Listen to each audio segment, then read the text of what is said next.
Kevin O'Leary is chair of O'Leary Financial Group. And Kevin, I mean, this is a fast-moving situation, of course, and for a lot of investors, it's been obviously a whiplash situation. But we stand poised to see some kind of stimulus package in the U.S., even as we see ever more draconian moves being taken to close down, right? Social movement, business activity. Just weigh in on the seriousness of the move by Ontario and what investors should be thinking in light of that. Well, I think this is a must-do. I believe a shutdown, a complete shutdown of the U.S. and Canada will occur. I believe the border will be shut more than it is. All the next 3 months is sort of my estimate of what it's going to take, because we have to really slow the case increase in New York. Is a metric most investors are looking at. That's very dramatic.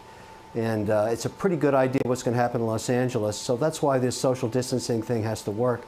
But for investors, it's always difficult to talk about investment strategy when there's human strife at the same time.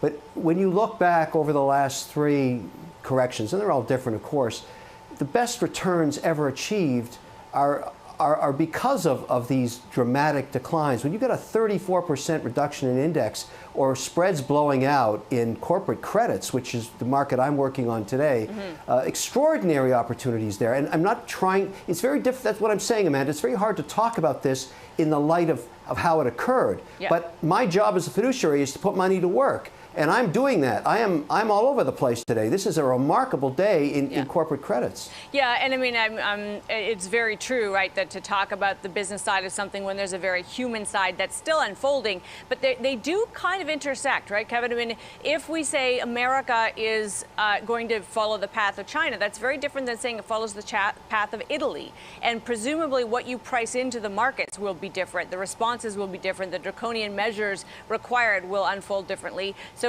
do you think the market has priced in the worst case scenarios here, or do we still need more information before that can happen? No, I think we're at almost peak chaos right now. Everybody's assuming the rates in which people will contract this virus will increase, but there's no information. But the way I'm looking at it with my team anyways, and the people I spend from 6 a.m. to midnight on every day trying to figure this out, is which companies will survive this regardless of how long this pandemic goes on for? Will we require aircraft and transportation? So you have the whole infrastructure of the manufacturing of aircraft. The corporate credits there are in chaos, the triple B bonds. If I assume that people will still want to get on a plane, there's lots of opportunity there. Will Disneyland again be a place where children go on a holiday? My thinking is yes. So will J.P. Morgan still exist? I mean, think about all of these companies that are under stress in either their equities or bonds. But again, I say to investors, why look at the equities when you can get returns on credits you haven't seen in 7 years? And they're higher up on the balance sheet. Go for the debt first in some cases. Having said that, obviously that's a very sophisticated kind of part of the market. So not all investors will avail themselves of that. We should say that with caution right now. And it's a sophisticated part of the market, and the high returns will be, of course, laden with risk. So, you just mentioned a couple of names. I think we can agree J.P. Morgan is likely to survive, but Carnival might not. And it would be hard to say, whether Carnival's credit is a good deal or not. Yes, it's higher up the food chain, but, zero is zero. If you mistime it or misprice it, you're still in trouble. So how are you diversifying your risk, even in credit? Well, you bring up a good point. Will Carnival survive the way it used to be? Maybe not. But will people want to get on cruises 5 years from now? Probably yes.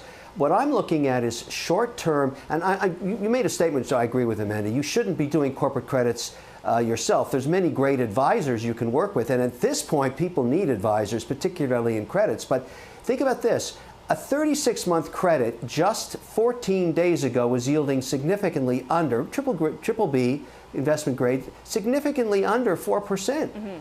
And these spreads have blown out. They haven't been in a decade. And so if I like a company, pick any company, and it has corporate credits, most of them do, most big ones do, why would I buy the equity while it's in chaos going up and down when I can just move a little higher up the balance sheet and buy a return of maybe 8 or 9 or 10, or if I want to go double B, 14, or single B, 20. Like, I mean, it's really getting chaotic. And I think to myself, well, why don't I work in that space? And when this is all over, maybe I'll do better.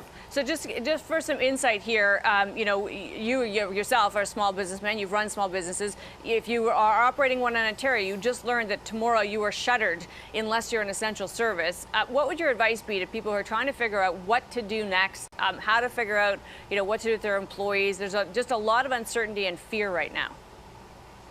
Well, I have over 50 private companies in my portfolio, including in the United States and Canada and Mexico. And I've been doing Zoom calls with up to 10 at a time with them. And here's what we're doing. I'm not endorsing this, Amanda. I'm telling you what we're doing. Number one is we're going back to, these are the ones that are under very heavy stress. For example, restaurateurs or food suppliers or carnival operators on land and that kind of thing. Here's our strategy. And remember, giving you the facts. Mm-hmm. So to survive, we're going back to our employees and saying, look, two choices. Either lay 50% of you off or you all take a 50% haircut in salary for the next 90 days. We're using a 90-day window. Then we're going to our landlords, the ones that are private, and saying, we cannot pay rent for 60 days. We're not saying we're never going to pay you. We need a deferral of that rent. And then many of them are REITs, and this is where it's getting really nasty. We're not going to pay rent. We're just not going to. We're not going to write a check to those REITs. Right. They can sue us if they want, but I think they're going to have a really hard time in those local states doing that. That is what's happening, Amanda. I'm not endorsing it, but that is what's happening. That's how these companies, particularly the ones where I don't have control, where I may have a credit, may have 15% equity or whatever it is, I'm telling the CEOs, this is what you're going to do. We are in a survival mode. This money from the helicopter has not arrived from the Fed yet. It may not come for months. If you want to live next week, you've got to tell everybody what your plan is. I think even the REIT landlords that know this is the right thing to keep the DNA of these businesses intact over the next 3 months. Now, if this lasts longer than 3 months, I don't know what to tell you. Yeah, well, we'll certainly be having a different conversation then. Kevin, we do appreciate your time today. Thank you. Take care. Kevin O'Leary, Financial Group.